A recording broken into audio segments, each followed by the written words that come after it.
医院急诊。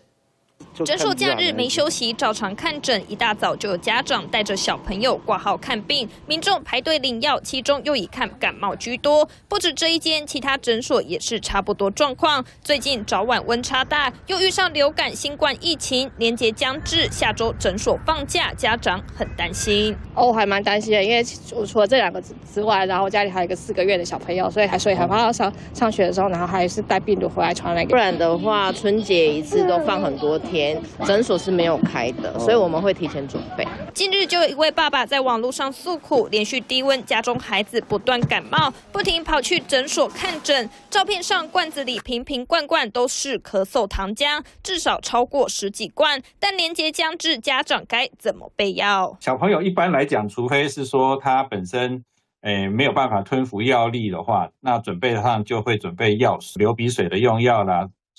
退烧头痛的用药。春节诊所休息无法看诊，家长虽然事先备药，但遇发烧、胸痛症状，病情加重，还是需要尽速就医。以近日呼吸道症状加剧，耳鼻喉科张宏医生抛出长长的电脑候诊名单，平均1分钟就一个人挂号看诊，新冠肺炎、流感及腺病毒占最大宗。说上呼吸道融合病毒。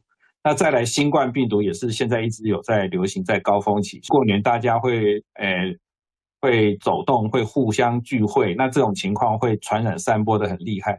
春节人潮多，群聚的风险增加，医生还是建议戴口罩、勤洗手、接种疫苗，让感染率降低。三立新闻黄大卫、陈元安高雄报。